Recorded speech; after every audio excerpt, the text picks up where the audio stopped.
Hello, Minecrafters of the world. I'm your host, George Malukaran, and it is the season of giving, storytelling, and building. That's right, this flip event is extra special because we have all things Minecraft and coding.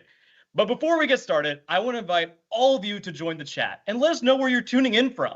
You can also send us your questions, comments, and our friends from the Minecraft education team will respond.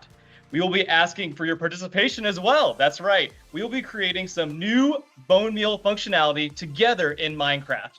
Now, teachers, parents, and everyone watching, have your cameras ready and handy because we have a chance to take a selfie with our special guests. All right, without further ado, let's dive in. 10, 9, 8, 7, 6, 5, 4, 3, 2, 1. All right, again, thank you all so much for being here today. It's going to be an exciting event. Are we ready? I can't hear you, Canada. Are you ready? You have to be as loud as this shirt right here. Are you ready? All right, let's do it. I'm going to throw it over to my friend Lydia and bone meal buddy building friend Cory. Here's a trident coming to you. Thanks, George. We got it. Hi, everyone. I'm Lydia Winters, and that's my amazing colleague, Cory. We're going to tell you a bunch about ourselves, but first, Cory, should we give everyone today's game plan? I'm so excited. Let's do it. Okay, you're going to get to hear about our backgrounds, how we started working on Minecraft at Mojang Studios. We're going to have a whole section where we're going to code with Cory. All of you Minecrafters will get to really be learning and developing with us today. And Cory's going to show us how to generate different blocks using bone meal. I can't wait.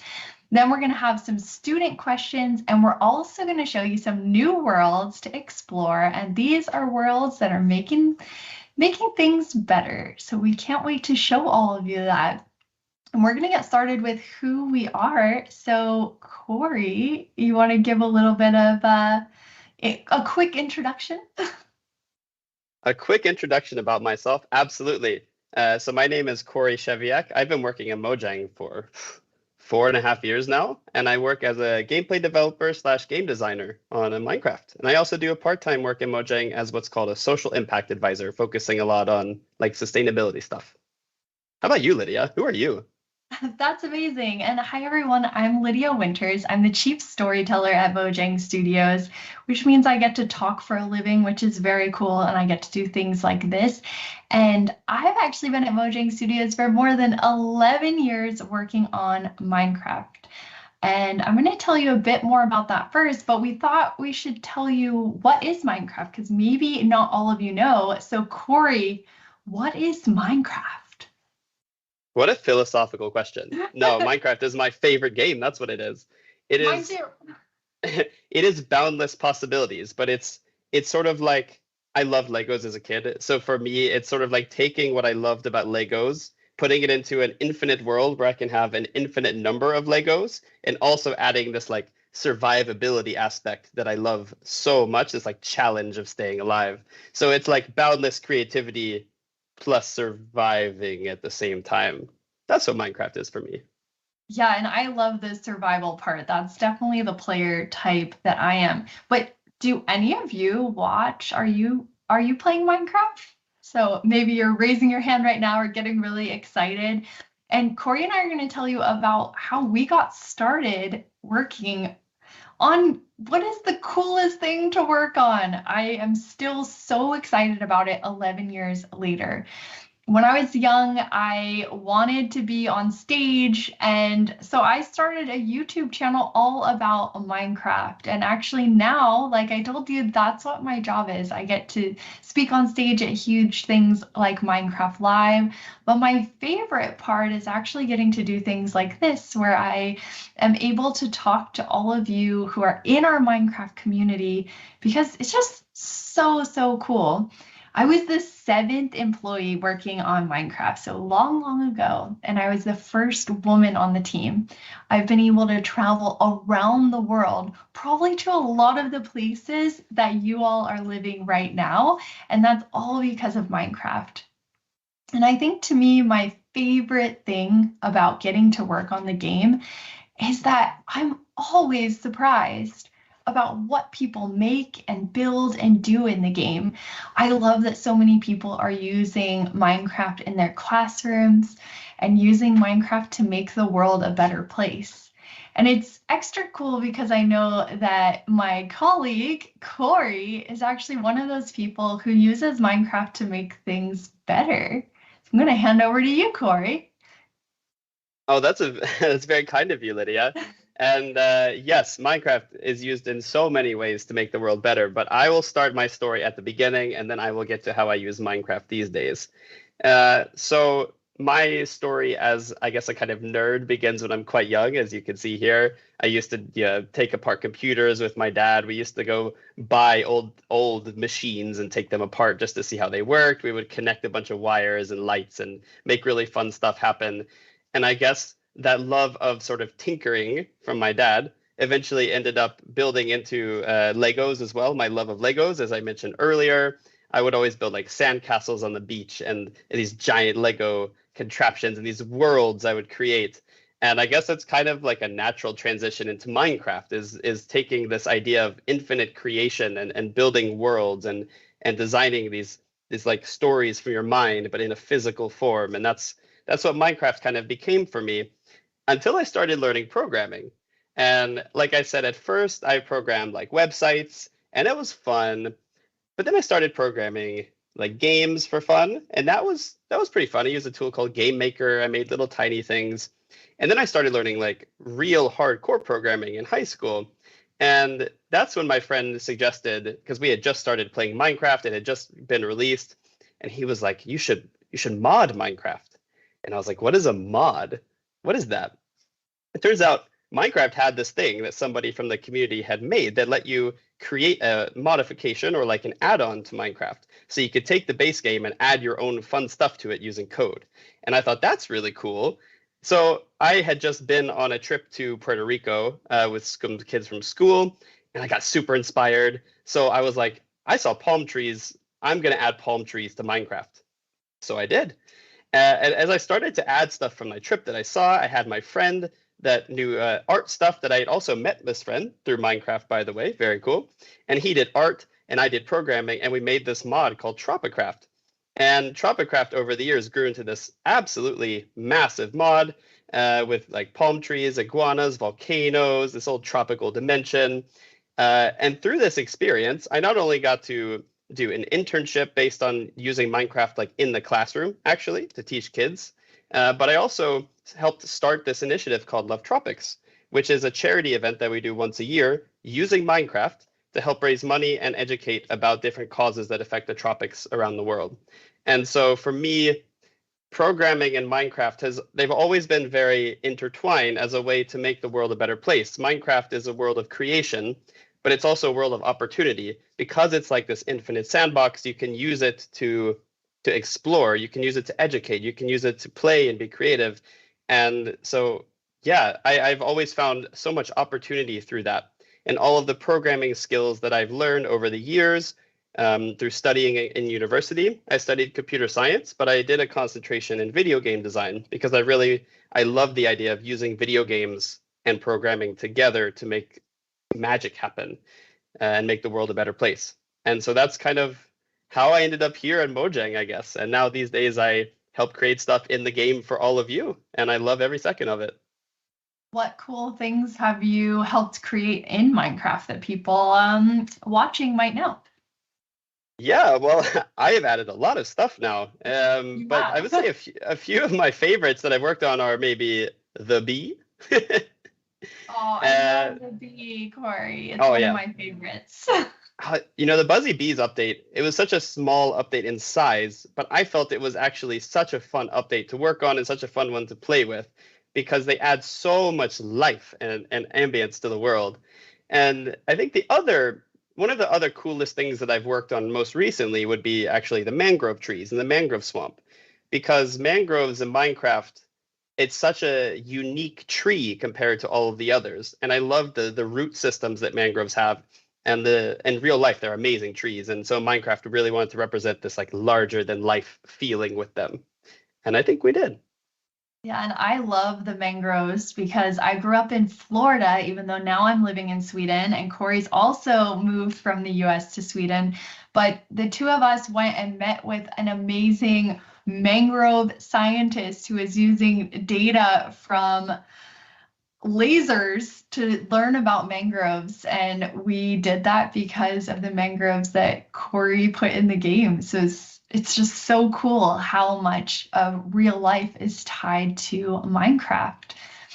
So Cory, now I think we should probably get into the coding time because everyone's really excited about that. But Cory's gonna actually code a new functionality for bone meal. But before we get to that, we obviously need to know, like, who knows what bone meal is? Is it A, dye or fertilizer, B, a food ingredient, or C, building a house? So you can write that in the chat. You can talk about it with your classmates. But what is bone meal? Okay, Cory, we're going to let you tell the answer. All right. Yes.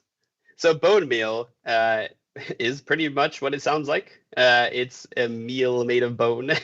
And it is a dye or fertilizer in Minecraft. And in real life, it is most commonly used as a type of fertilizer. So that is bone meal. And now I have a question, actually, Lydia. And that is not for you. It is for the people watching us. But you're welcome to vote if you like. But this question is actually voting on which block should appear when bone meal is used. So should it be obsidian, lava, or TNT? Oh, I know what my vote is, but I'm not going to influence all of you because you get to vote. And while we wait for your answers, we're actually going to answer some amazing student questions. So let's roll the first video. Hi, my name is Malai and I am from Malaysia. I have just started learning coding. What was the first thing you learned to code? Wow, Ooh. Malai from Malaysia is wondering, what's the first thing you learned to code? That's such a great question. Cory? Yeah, that is a really good question because it's been so long now thinking back. And I think, looking back, it has to be websites. But this is like way back when websites were super simple. And the coolest thing you could do was having text scrolling across the screen. I remember loving to mess with websites way back then. But what about you, Lydia? What was the first thing you learned to code? Well, I mean, I'm a brand new coder, so I actually did that hour of code, the new Escape Estate, hanging out with the agent. So I finished this last night, and it was so fun because I know a lot about coding from my wonderful colleagues who I spend time with, but I haven't really gotten to try it myself. So I went in, and it's like an escape room, and you need to debug the code, and it was really cool to see all the thinking that you do, Cory, when you're kind of deciding which order things will happen in and what will occur. So I highly recommend that all of you try it. So I'm a starter coder now.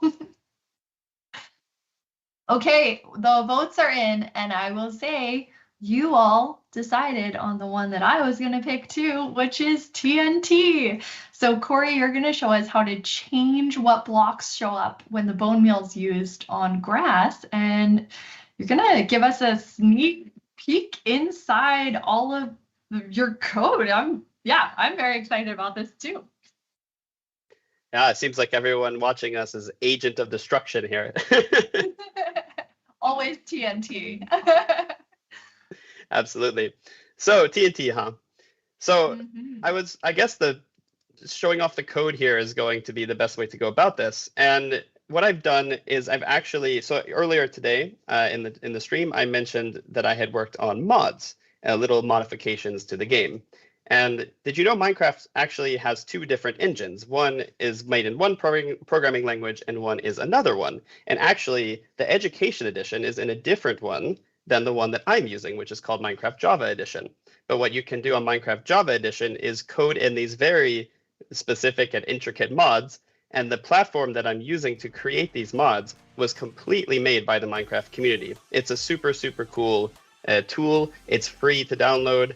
And if you are curious about trying it and testing out your Java programming skills, then you can go ahead and do so.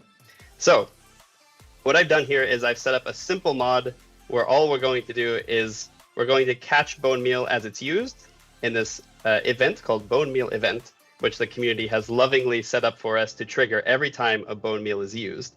And what we're going to do is we're going to go in there, we're going to make sure that it's a grass block that it's being used on, and then we're going to completely change how things work.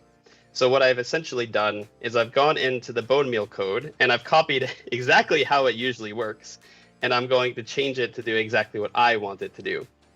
And so this is a lot of code. It's a mess. Maybe I can zoom in. Maybe I should have thought of that beforehand. Hopefully you can read it. But the way that this kind of works is that you get access to what are called variables. And these variables are things that can change, but they represent different parts of the world. So for instance, in here, I can say a level. Actually, I have that up there. I don't need to create a new one. So I have what's called a level, and a level is all of this. It's everything you see. Everything is contained within the level. So when I have access to the level in the code, that means I have access to everything that's in the world. And what's in the world? Well, there's a lot of blocks, right? Blocks are in the world. And you can access every single block at every single position in code. It's pretty cool. So I can go into any spot in the world and say, like, what block is there? And it will tell me what block is there. That's one of the cool things about programming. Everything just kind of makes sense. It's very logical. It's very much like you say this and it tells you that. It's not, there's no guessing. It always follows the instructions you write. And if it doesn't work, it's probably your fault and not the program's fault. Sad to say. And that it does happen quite often. So going through the code here, we have what's called a block state. And this is like something where the block can sort of change how it is in a specific position. I guess one good example, let me find a block that would be a good example of this. Copper is not a good example of this, actually. But I will find a good example. Maybe sponge and wet sponge. Whatever. It's a good enough example. So let's pretend these are one block. When the sponge is wet, it completely changes. And we could say that is a state of the sponge. It is a wet sponge instead of being a regular sponge. In this case, they're separate blocks, but usually that's what a block state is. And then we have a block position, and that's just where it is in the world, and a random, which, you know, I did lie a little bit when I said things aren't random. Things could be a little bit random. So what we're going to do is we're going to say, if the block at this spot in the world is a grass block, which I made the whole world grass blocks, so it's going to be a grass block. What we're going to do is we're going to take the position above that block, which is where things typically grow when you use bone meal, which, by the way, I should probably demonstrate. In Minecraft, bone meal, when you right-click on a block, it's like fertilizer. It grows grass, it grows flowers, it makes pretty stuff happen. That's bone meal. Look how gorgeous. So if I go in the code, here, we have a bunch of stuff that it's a mess. And believe me, a lot of code does end up becoming a mess. But essentially what it's doing is it's saying, let's explore the area around where I clicked. And sometimes let's grow something there. And so I've picked out a very specific spot here right in the middle. And I've given it a rarity. So Lydia, from, I would say, 0 to 100% rarity of TNT spawning when you use bone meal at each position, how rare do you think it should be? Probably not very rare, because I want to see everything turn into TNT. Okay, so like 95%. Yeah. Okay, that's pretty realistic, I would say, yeah. Then we can go in the level, and we can just say set block, and we'll update, but I don't need to explain that right now. It's a little bit more complex. But we'll put it at the position where we want it to go, and we'll say we have access to every block because it's code, and code is magic, and I have access to every block in Minecraft and code. I don't need to earn it in game. I don't have to find it in creative mode. I have access to it right here in the code. So we're saying there's a 95% chance that the block is instead going to be TNT instead of what it would normally be. And look at that. Whoa, Bone meal suddenly block spawns TNT. So yeah, this seems a little bit dangerous. I'm not sure if this is what you all intended, because this does seem like you wouldn't be able to grow very many crops, but if you want to blow stuff up, I mean, that seems pretty good. You all should probably cut away from me before this happens. This isn't going to be good. Oh, let's see. This is not going to be good. Whoa! That was a very awesome demo, Cory. That was so, it blows my mind to see like all of the code actually becomes something in the game. I think especially as someone who's not as familiar with programming, when I get to see it, it's like you said, it feels so magic. It was so cool. And thank you all for picking TNT, because that was awesome. Okay, we have a few more student questions, so let's get to the next one. Hi, my name's Lily and I'm from Australia. I had a great time learning to code at school and in Game Changer Girls. I have a couple questions for you. The first one is, was it hard when you first started coding? And the second one is, how long did it take you to become an expert? Oh, great question. So Lily from Australia asks, was it hard when you first started coding? And how long did it take you to become an expert? Cory, Oh you want man, to start? expert is a very strong word to describe what I am. But I would say yes, it was very hard. When you first start programming, it's like learning. So if any of you speak multiple languages, you can kind of think of it like that. It's sort of like, it can logically make sense, and especially once you understand it, it gets easier. But learning programming and learning different programming languages is like learning a new spoken language. It's a different way of thinking about the same thing that you already know. So yeah, it's really hard to start coding. It's like learning a new language from nothing. But once you kind of learn one programming language, it becomes easier to learn a second one. And once you know a second one, it becomes even easier to learn a third one. And you kind of grow those skills over time. So I don't know that I'll ever call myself an expert, but I know enough to do a lot of things. And I feel like that's a really good place to be. But do you think even though it's hard, it was like so fun, you just kept going back and trying to learn more and more?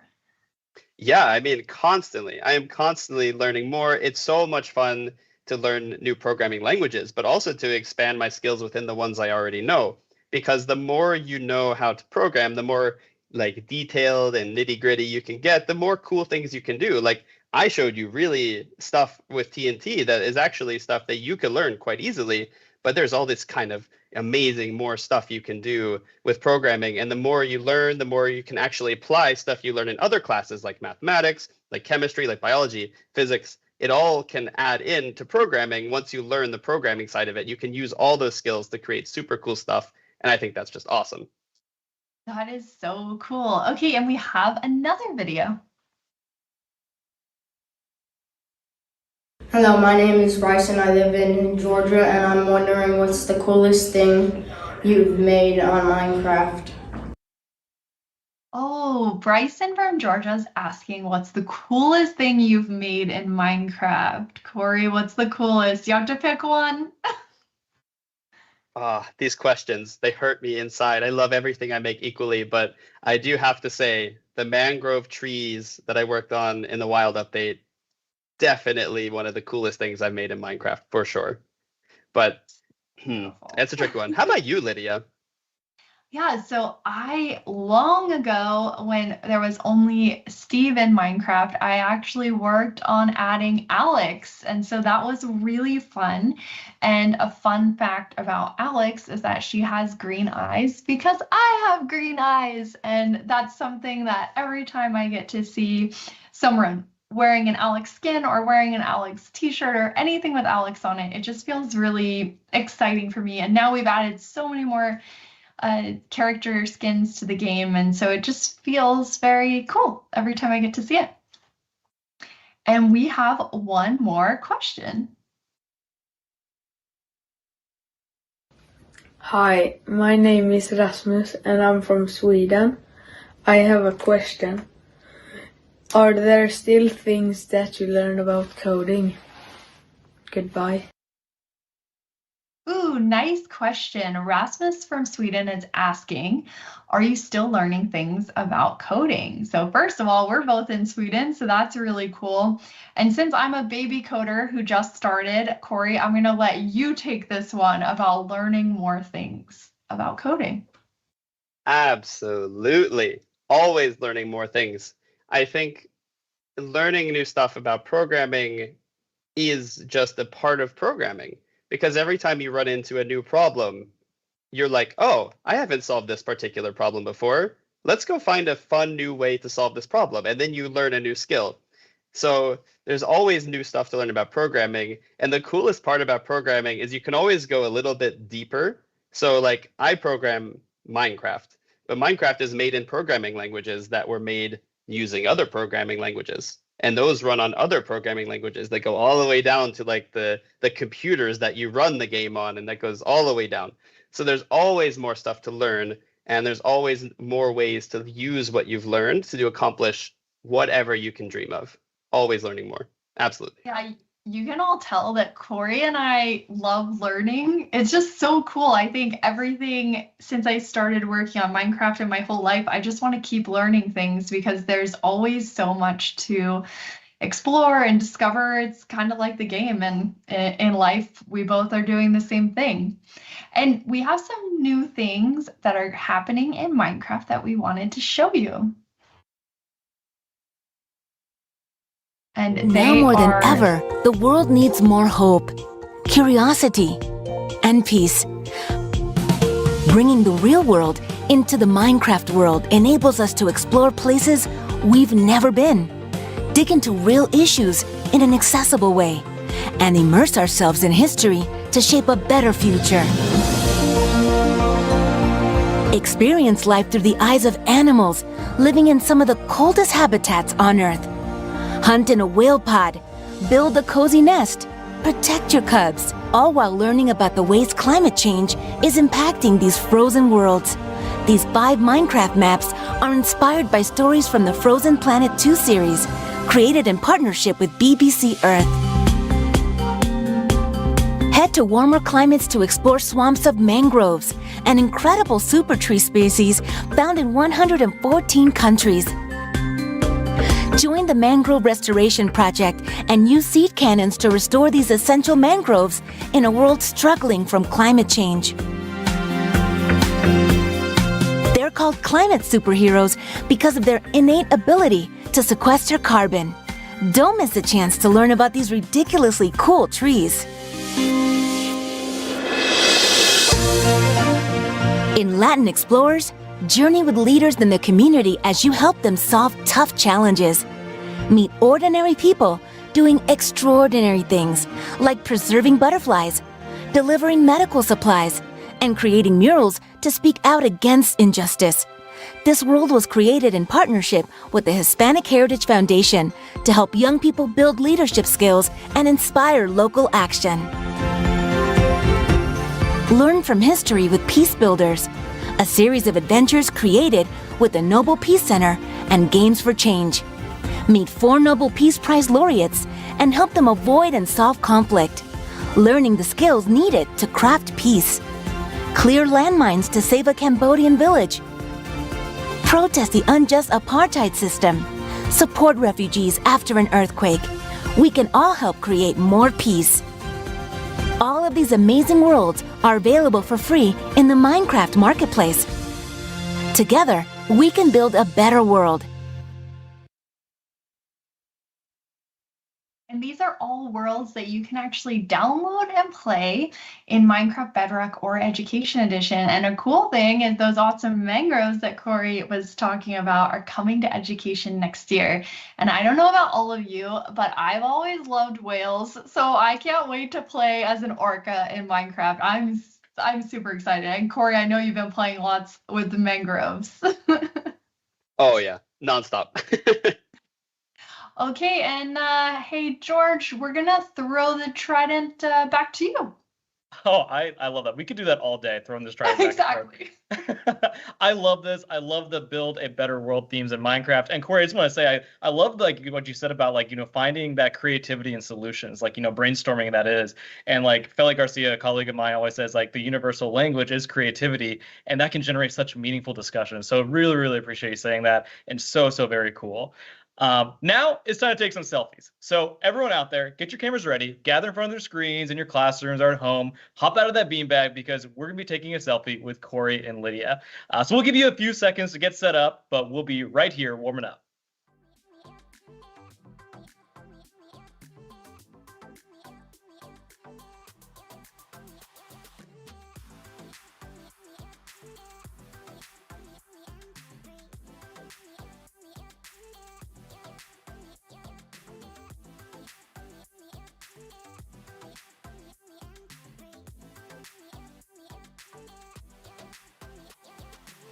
All right, Lydia, Coria, are you ready? Count us down. Yes, we are. So on the countdown, we're gonna all say creeper. So 3, 2, 1, creeper!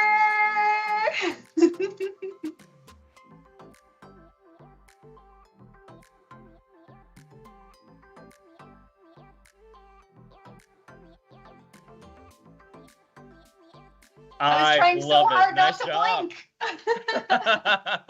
Blink those eyeballs just real quick. Refresh them. Did everyone get those selfies?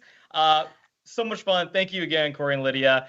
We'd love to see those selfies. So post them on social by tagging @Microsoft Flip and Play Craft Learn. All right. Before we get into some additional questions, I just want to do a few shout outs to our friends that are tuning in. We have from Minnesota, Egypt, New Mexico, Canada, Florida, Pennsylvania, and then I was on social earlier, Kimberly and Chelsea. Thank you also for being with us. So exciting, and thank you again for tuning in and being here today. So, to the questions. The first one is, what is the worst bug you've ever encountered? Cory. I've fixed so many bugs. I can't say bees, though. Bees are not the worst bug. It's a good question, but I would say there was definitely a bug in development where loading into a world then crashed Minecraft. That was a pretty bad one. I gotta say, not being able to even load in the world was pretty bad, definitely. Yikes. A long time ago, the squids were actually flying, and they, instead of swimming, they were flying in the clouds. That's more of a funny bug, though, not crashing Minecraft. That's a really bad bug. That sounds like an epic feature. I don't know. I kind of like flying squids. Wow. That's pretty amazing. awesome. Everybody loved it, actually. A happy accident, which maybe also the next question is perfect. What happens when you make a mistake in coding and something doesn't work? Like flying squids. Oh man, this is actually a super good question for Minecraft because we have this policy where Minecraft has I probably shouldn't say this live, but there are a lot of bugs in Minecraft. It's an old game, a lot of things that aren't exactly how we want them to be, and we only have time to fix so many of them. But one thing we love to do is if we have a thing in the game that doesn't work exactly as we intended it, but then the community falls in love with that thing, then we fix the issue, but we add it back, that functionality, as a feature. And a really good example of this is bubble columns. People used to be able to use boats to just fly up water. It made no sense, but it was Minecraft quirky, but it wasn't how we wanted it to be. So we fixed the bug, the issue, but then we added a functionality for bubble columns to actually let people float up to the surface so that they wouldn't have to rely on this weird glitch in the game to do it. So I would guess the answer would be if you make a mistake in coding and something doesn't work, fix it, and if you like it, try to add it back intentionally. Yeah, sometimes it can be, I guess that's like with anything that you learn. Sometimes you might do something the sort of wrong way, but you learn a lot, and then you can take some of the best parts of that. So great with the bubble columns, Cory. Absolutely. They're quite fun. They are I do fun. love that too. And I think just the nice part of coding is that it's there for you to tell it what to do, so you can always change it. That's the best part. So cool. Love that. All right, last question. How can Minecraft be used to make the world better? Whoa, you're asking two people who are so passionate and excited about this. This is the reason why I love working on Minecraft. But I mean, being able to use Minecraft in your classrooms, that's something that I think is so important because so many of us have different ways that we learn. And I am definitely a much more hands-on learner. And so when I'm able to actually jump into something like Minecraft, I feel like I can be part of the learning and, like Cory said, be my most creative self. So that's one of the ways you can really make a difference with Minecraft, with so many of you playing the game in your schools. Yeah, absolutely. Education Edition is amazing. But Minecraft, like you can it's there's so many ways to use it to make the world better. The game itself, I mean, you're learning without even realizing you're learning sometimes. And I think that Cory! Oh no. Oh, I shouldn't have said that. Secret. I shouldn't have said that. But like these things can inspire you. And Minecraft can be used to inspire people. I think that's its biggest strength. People love Minecraft, and I think you can use it to show people why these things matter in the real world, like bees, like mangroves, like seagrass, all of these things that exist in the real world that are so important to our planet and to the people that live on the planet. You can use Minecraft to show like these are really amazing things. We can make the world better by caring about them, and people can fall in love with them through Minecraft. And I think that's just one of the many ways Minecraft can make the world better. Yeah, actually, since you added bees to the game, I never like swatted bees, but I didn't love them. But now I'm like really excited when I see them around because I know how important they are. So again, Minecraft is teaching me lots of stuff every day too. Well, thank you to both for inspiring all of us. I think I totally resonate with all of that and how every piece of it is a part of this collective planet, what we can do. And like Cory, like you're saying, like, highlighting that, like making it important, like lifting it up is really, really powerful. Thank you again. That's our show. I really appreciate you again, Lydia and Cory, for being with us. And thank you, thank you, thank you. Thank you all who were watching. We were so excited and nervous to get to be here with all of you in your classrooms. Yeah, thank you so much. This has been a blast. All right, that was amazing, but guess what? Computer Science Education Week and Hour Code is not over. Head on over to aka.ms/Hour Code to learn how to code to escape a mysterious mansion. You can do Minecraft Hour Code with your students any time of the year, and it's a fun lesson for at-home learning over the holidays too. And now, our friends at Microsoft Take Lessons have some amazing tutors and experts who can teach you or your students how to code using the Minecraft Education Edition. We have incredible experts like Nadine Ebry. Nadine is an educator and global Minecraft mentor. Nadine will help students practice coding and learn why coding is creative and fun, like we saw today from Cory and Lydia today. In honor of this event, you can take any group class and take lessons for free until December 31st using the promo Free December Class. And finally, if you love our events, remember that all of them are available on demand and your students can watch them anytime during the holidays. Now, we're taking a small break for the holidays, but our events will be back in January, and we are having an incredible lineup of speakers for you and your students, so be ready. Bookmark this link and visit our Flip Events page anytime for updates or share with parents for their kids to watch any of those events on demand during the holidays.